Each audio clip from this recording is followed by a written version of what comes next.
സാങ്കേതിക വിദ്യാധിഷ്ഠിത കൃഷിയിൽ സഹകരണ മേഖലയുടെ നൂതന പദ്ധതി ഹരിത സമൃദ്ധിയുടെ ഭാഗമായി കതിരൂർ സർവീസ് സഹകരണ ബാങ്ക് നേന്ത്രവാഴക്കന്നും വിയറ്റ്നാം ഏർലി പ്ലാവിൻ തൈയും വിതരണം ചെയ്തു. കണ്ണൂർ AKG ആശുപത്രി പ്രസിഡന്റ് P. പുരുഷോത്തമൻ വിതരണോദ്ഘാടനം നിർവഹിച്ചു. ബാങ്കിംഗ് മേഖലയ്ക്കൊപ്പം കാർഷിക മേഖലയിലും എന്നും നൂതന പദ്ധതിയുമായി എത്തി മാതൃക തീർക്കുന്ന കതിരൂർ സർവീസ് സഹകരണ ബാങ്കിന്റെ ഹരിത സമൃദ്ധി പദ്ധതിക്ക് തുടക്കമായി. സാങ്കേതിക വിദ്യാധിഷ്ഠിത കൃഷിയിൽ സഹകരണ മേഖലയുടെ നൂതന പദ്ധതിയായാണ് ഹരിത സമൃദ്ധി ആവിഷ്കരിച്ചത്.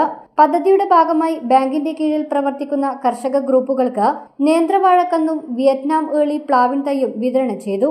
ബാങ്ക് ഓഡിറ്റോറിയത്തിൽ കണ്ണൂർ AKG ആശുപത്രി പ്രസിഡന്റ് P. പുരുഷോത്തമൻ വാഴക്കന്നും പ്ലാവിൻ തൈയും കുര്യൻ രാജന് നൽകി വിതരണോദ്ഘാടനം നിർവഹിച്ചു.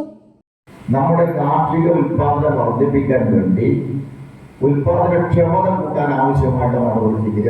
അതുവഴി നമ്മുടെ സംസ്ഥാനത്തിന് ആവശ്യമായിട്ടുള്ള എല്ലാ ഭക്ഷ്യ ഉൽപ്പന്നങ്ങളും ഇവിടെ തന്നെ ഉണ്ടാക്കാൻ വേണ്ടി കഴിയാൻ ഒരു 10 വർഷം കൊണ്ട് കേരളം സ്വയം പര്യാപ്തത കാര്യത്തിൽ കൈവരിക്കുക എന്നുള്ളതാണ് കാണുന്നത്.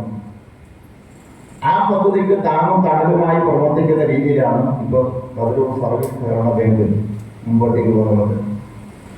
മുട്ട ഉൾപ്പെടെയുള്ള സാധനങ്ങൾ വരണമെങ്കിൽ തമിഴ്നാട്ടിൽ നിന്ന് വരണം.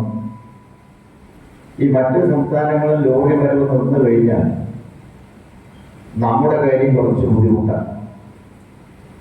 അപ്പൊ ഇതെല്ലാം കണ്ടുകൊണ്ടാണ് കേരളത്തിലെ ഇടതുപക്ഷ ജനാധിപത്യ മുന്നണി ഗവൺമെന്റ് കേരളം കാർഷിക മേഖലയിൽ സ്വയം പര്യാപ്തത കൈവരിക്കുക, ഭക്ഷ്യ ഉൽപാദനത്തിന്റെ കാര്യത്തിൽ സ്വയം പര്യാപ്തത കൈവരിക്കുക എന്നതാണ് ലക്ഷ്യം. ബാങ്ക് പ്രസിഡന്റ് ശ്രീജിത്ത് ചോയൻ അധ്യക്ഷത വഹിച്ചു. Karayi Vijayan, KV Pavithran, Murikkoli Raveendran, P. സുരേഷ് ബാബു, ആലക്കാടൻ രമേശൻ തുടങ്ങിയവർ സംസാരിച്ചു. കേരള സർക്കാർ സഹകരണ സ്ഥാപനങ്ങളിലൂടെ നടപ്പിലാക്കുന്ന ഹോർട്ടി ഹബ്ബ് പദ്ധതിയുടെ ഭാഗമായി ചക്ക കൃഷിയും വൈവിധ്യവൽക്കരണവും ബാങ്ക് ആരംഭിക്കുന്നുണ്ട്. News bureau, Thalassery.